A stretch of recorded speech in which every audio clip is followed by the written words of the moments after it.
The iPhone 17 Pro Max is a stellar flagship phone based on my testing. You get a more powerful zoom camera, better sustained performance, and the longest iPhone battery life ever, a head-turning design. The iPhone 17 Pro Max is still behind the competition on AI and it's a bit thick and heavy, but overall it is easily one of the best big screen phones yet. The iPhone 17 Pro Max will not be ignored. It sports a love it or hate it design that takes the camera bar across the entire back of the phone, and it comes in a cosmic orange color you can see from space. But this flagship brings more to the party than just a bold new look. That ultra-wide camera bar houses a powerful new 48MP telephoto lens for better zoom shots, and Apple delivers better sustained performance thanks to a new vapor chamber cooling system that enables the blazing A19 Pro chip to keep going strong when you are playing intense games. And in a bigger battery, a less reflective display, and a tougher design on the front and the back, plus a nifty new selfie experience, and you have one of the best phones money can buy. But I have some pretty big complaints too. Here is my iPhone 17 Pro Max's review. The iPhone 17 Pro starts at $1,199 for 256GB of storage, and that price goes all the way up to $2,000 for 2TB of storage. This is the first time Apple is offering 2TB in an iPhone. The iPhone 17 Pro Max is available for pre-orders now, and the release date is September 19. Apple took a risk with the iPhone 17 Pro Max redesign, and I actually think it pays off. What was just a camera bump in the top left corner is now a mammoth camera bar that Apple calls the plateau. Some may not like it, but to me it actually feels more pro. And this area houses more components than before, so Apple could give the Pro Max a larger battery. Apple also ditched the titanium band for an aluminum unibody design because aluminum is lighter and 20x more thermally conductive, and that means the iPhone 17 Pro Max should feel cooler in your hand. The rounded edges of the phone have a soft touch feel to them, making the phone less slippery to hold than the iPhone 16 Pro Max. The iPhone 17 Pro Max is made tougher too. The 6.9-inch display is protected by Ceramic Shield 2, which has 3x better scratch resistance, and there is Ceramic Shield on the back that's 4x more resistant to crack than the previous glass. The Ceramic Shield back gives the Pro Max a two-tone design, which I really like, and it's more pronounced on the Cosmic Orange model than the Deep Blue model I tested. And you can also choose silver, but Apple oddly omitted black from this year's color options. Unfortunately, the iPhone 17 Pro Max is thicker and heavier than the iPhone 16 Pro Max. It measures 6.43 by 3.07 by 0.34 inches and weighs 8.22 ounces compared to 6.42 by 3.06 by 0.32 inches and 7.99 ounces. By comparison, the Galaxy S25 Ultra is 6.41 by 3.06 by 0.32 inches and just 7.69 ounces. The new iPhone 17 Pro Max is ready for bright sunny days thanks to a brighter 6.9-inch OLED panel that's rated for 3000 nits of peak brightness, up from 2000 on the 16 Pro Max. There is also an improved anti-reflection layer, which means you'll get less glare on the panel when you are watching movies or surfing the web. When I held the iPhone 17 Pro Max or 16 Pro Max in my hand and turned the phones in direct sunlight, I noticed less reflections on the newer iPhone. When I put the iPhone 17 Pro Max next to my S25 Ultra to play one battle after another trailer, Samsung's phone looked a bit brighter but suffered from slightly more glare. In our test, the iPhone 17 Pro Max reached a slightly higher 1899 nits compared to the Samsung's 1860, but the Pixel 10 Pro XL blew them both away with 2555 nits. The iPhone 17 Pro Max also fell behind the Galaxy and Pixel in color reproduction, reaching just 77.6% in the DCI-3 color space test. And its colors aren't as accurate as what you would get on either S25 Ultra or Pixel 10 Pro XL.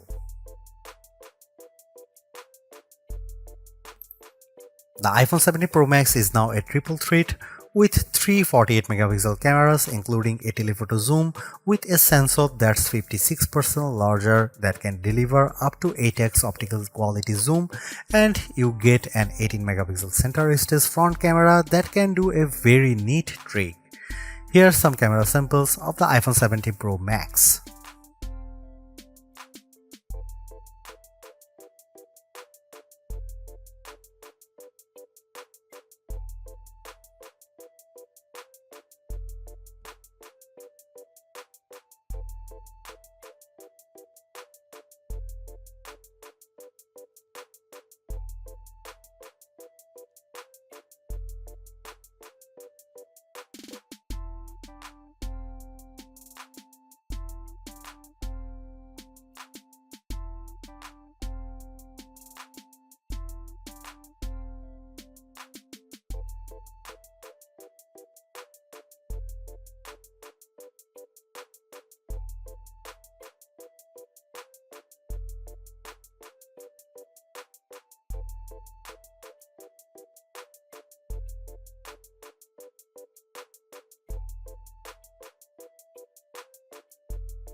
The last couple of iPhone Pros have faced criticism for overheating or just not offering great speeds over long periods, but the iPhone 17 Pro Max answers the call with a claimed 40% better sustained performance with its A19 Pro chip, which is made possible by a new vapor cooling system. The A19 Pro packs a 6-core CPU and 6-core GPU, complete with neural accelerators for each core. The idea is to give you better performance when doing things like generating AI images. Sure enough, I found that Image Playground generated images 3 to 4 seconds faster on the iPhone 17 Pro Max versus 16 Pro Max. The iPhone 17 Pro Max flies through demanding games like Destiny Rising. The action remained fluid with multiple enemies on screen, and the graphics and lighting effects look stunning. On Geekbench, which measures overall performance, the iPhone 17 Pro Max beat the Samsung Galaxy S25 Ultra on the single and multi-core portions of the test. The new iPhone also finished our video transcoding test 30 seconds faster than Samsung's device.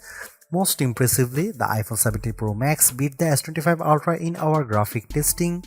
After Samsung had pulled ahead over the last couple of years on 3D Mark Solar Bay Unlimited, we saw frame rate of 46.6 compared to 42.4 FPS for the Samsung.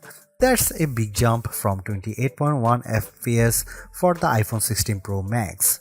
But what about sustained performance? The iPhone 17 Pro Max uses a vapor chamber cooling system that is designed to minimize heat and keep it away from the key components.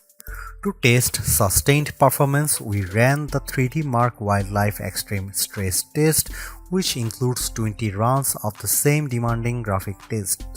And then we ran it again to see the results after 40 minutes. The iPhone 17 Pro Max turned in a stability score of 68.4%, which is 16 points higher than the Galaxy S25 Ultra. The new iPhone also outperformed the iPhone 16 Pro Max, though we strangely saw a bigger delta after the first 20 minutes. We also measured the temperature of the phones using a laser thermometer, and the iPhone 17 Pro Max and S25 Ultra were about the same. The iPhone 17 Pro Max is the phone to get it if you love iOS and you want a big screen and the longest battery life possible. The iPhone 17 Pro is also great too if you prefer a design that's more compact. I would personally not upgrade if you have an iPhone 15 Pro Max or iPhone 16 Pro Max. The enhancements aren't compelling enough, but if you are coming from an older iPhone 14 Pro Max, I could definitely recommend stepping up to the new iPhone.